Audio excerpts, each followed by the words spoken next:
Let's now learn about yet another fundamental React concept, which is controlled elements. So let's take a look what they are and how we use controlled elements when working with forms in React. So to start, what we need to understand is that by default, these input fields like this input and also this select, they maintain their own state inside the DOM. So basically inside the HTML element itself. Now this makes it hard to read their values, and it also leaves this state right here in the DOM, which for many reasons is not ideal. So in React, we usually like to keep all this state in just one central place. So inside the React application and not inside the DOM. And so in order to do that, we use a technique called controlled elements. And so with this technique, it is React who controls and owns the state of these input fields and no longer the DOM. So since we want to now keep this data inside the application, what that means is that we need some state, right? Because that form data, of course, changes over time, and we also want to maintain our application in sync with it. So in order to implement the controlled elements technique, we follow 3 steps. First, we create a piece of state. So let's start with that. And we will start here with this actual input element. So with this text field right there. So that field is for the item description. And so we call it description. And then as always, the setter function is set description. And so then we use the useState hook. So the useState function. And then just like before, when VS Code shows us this auto completion here, make sure to click here or to hit enter, because that will then automatically include, so it will import this useState hook into this file. So it will automatically include this line of code.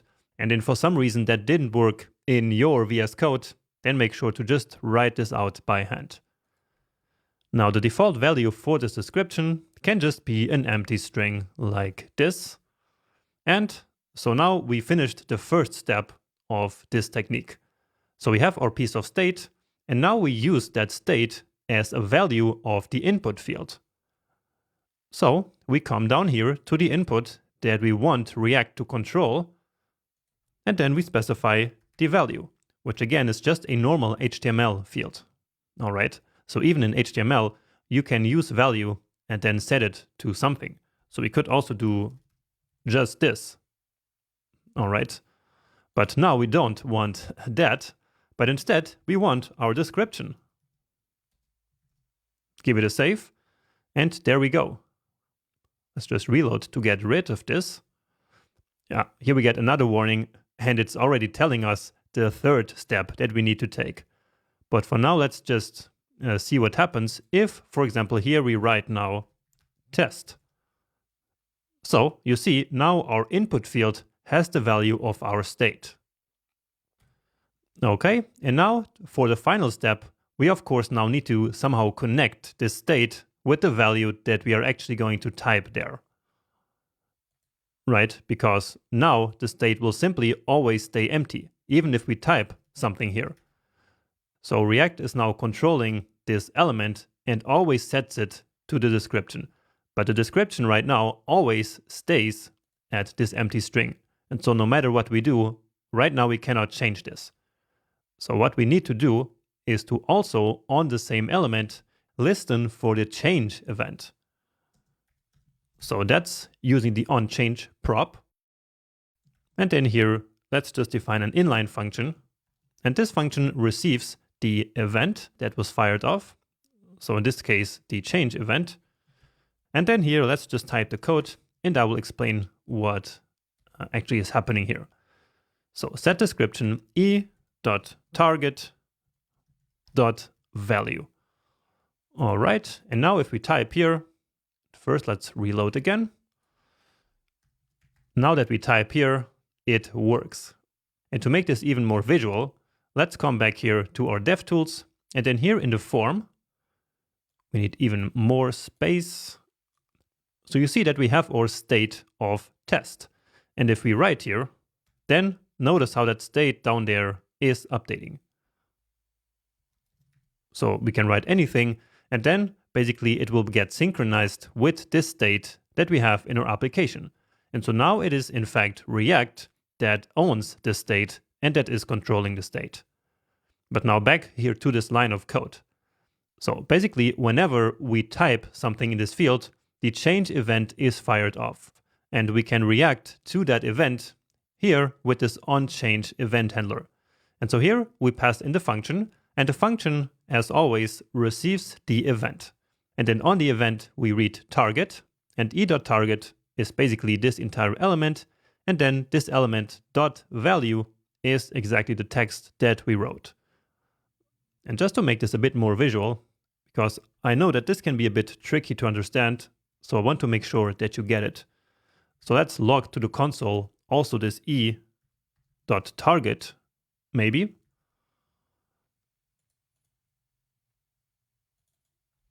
So as I delete now, this will fire off the change event. And so then here we get e.target. So as I hover it, you see that e.target is the entire element indeed. So watch what happens when I set, or when I log e.target.value. So immediately that character that I just typed was logged here to the console. And not just the character, but actually the entire value. So now I write another one, and then now we get t, then test, and then test. And so it is this value that each time that we write something, we set as the new state of the description. All right. So just to drive this home, each time that we type here, we set the state again. So we set it to the string that is currently in this input field, which will then re-render this view. So this entire form here actually. And so then that new state of description will get placed there as the value. So we always need both the value and the change here on the input element. Let's get rid of these curly braces here. Yeah, just like this. And just to see if we actually understood this, we now need to do the exact same thing with the select element. And if you want, you can actually pause the video and try that as a challenge now. So did you try that? Well, if not, that's no problem at all, because we only did this once. So I understand that it's still quite fresh and maybe confusing.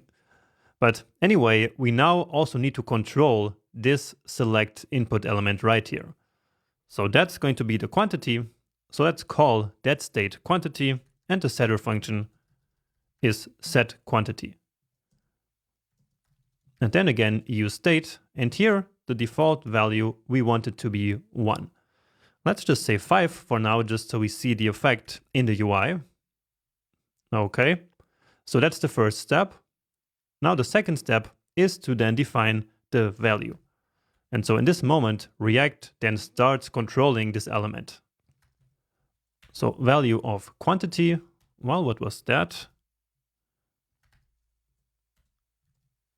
And you see immediately we get this 5. And again, with this, it's easier to see with our dev tools. And yeah, so that's the 5. But of course, if we change this now, then nothing will happen. And so the reason for that is the same as before, because this value is now coming from our quantity state. The DOM is no longer in charge of this value now. The only thing that we now have to do is to give this the ability to change itself. So to basically update the state each time that we change this value here.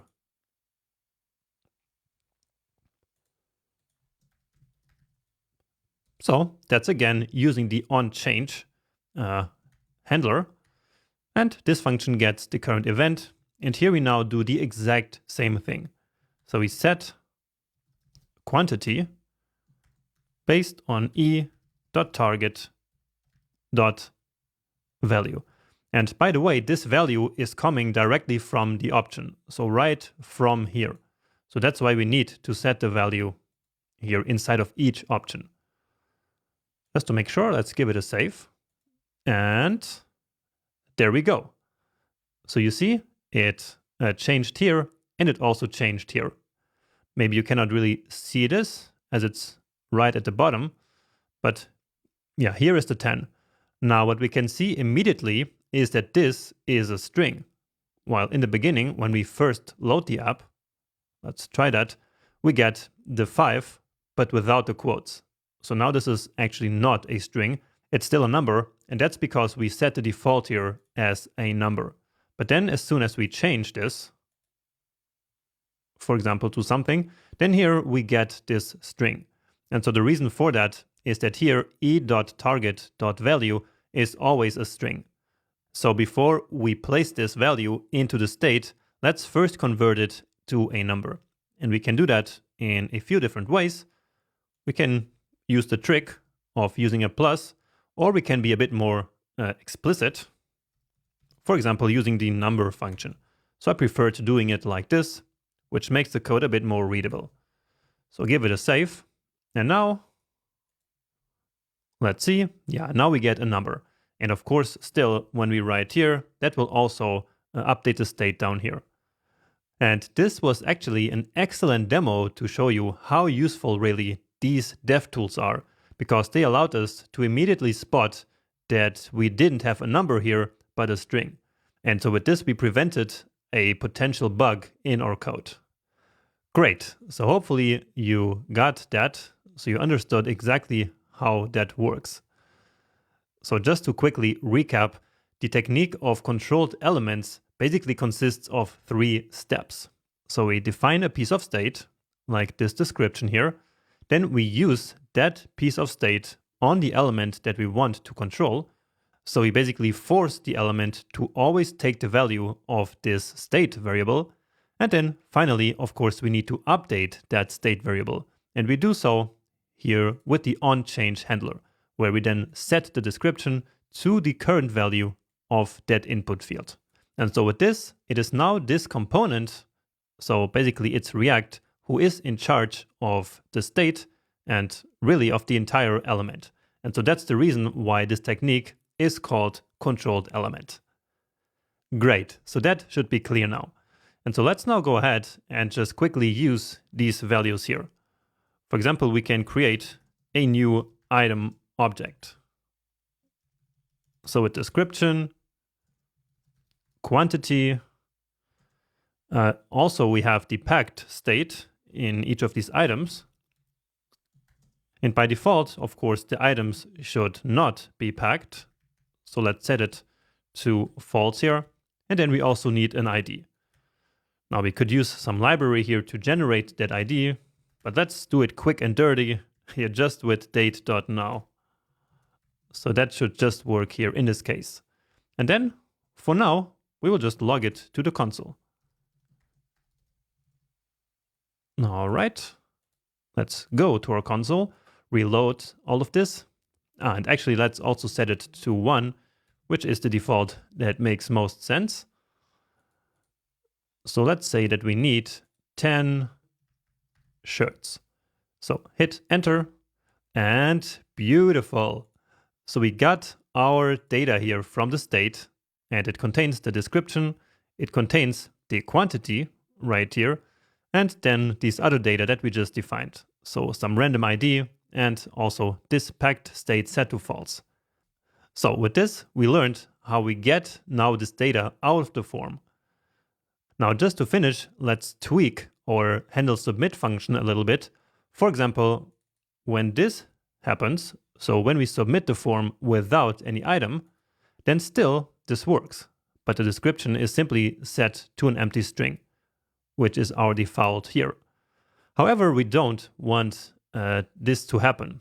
So when there's no description here, then we shouldn't even be able to submit the form. So that's simple enough. We can just add like a guard clause here. So we can say if there is no description, then return immediately. So basically then nothing's going to happen. And again, this is just some normal JavaScript. Nothing to do with React. So you see, nothing happens now. But if so, then we get our object.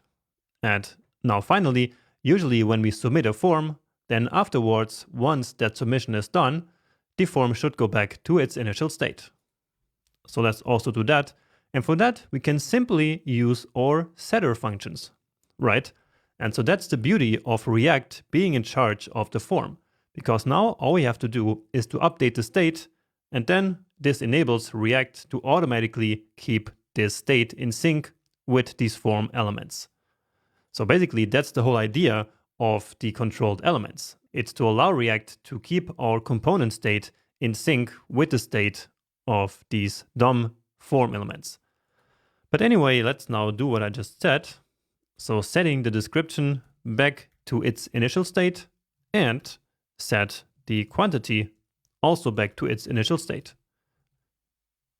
So let's try that one more time. And beautiful. So that worked really, really nicely. So this form is now a lot more real world. It's back to its initial state. And then down here we get the data.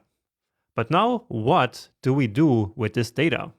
So at some point we will want to actually render this new object here into the user interface. So right here into this packing list, right? So how do you think we will do that? So how can we get this new state, so basically this new object that we just created, into this list? And just as a reminder, this list, well, it's even easier to see here in the component tree. So we have the form, and here is the list. So we want to get the data from this form into this packing list right here. So do you think that we could do that with props? Well, not really, right? Because these are sibling components. The form is not a parent component of the packing list, and therefore we cannot pass props from form into the packing list, right? So because data can only flow down the tree, but not up or sideways. So that was one of the important things that we learned about props. Remember that? So therefore, if we cannot use props in a simple way, we need to find another solution. And so this is where we really need to start thinking more about state and state management. But since this is so important as a React developer, I created an entire separate section about thinking in React. And that section is up next. So what we're going to do now is to take a break in this application and finish this section with a brief summary and a challenge to consolidate our knowledge about how to use state in React. And then after that, we will come back here to this application, and then we will really make it work. So then we will be able to pass data basically from the form into the list. So that's going to be a lot of fun. So make sure to finish this section, and then right afterwards, let's keep going with this application.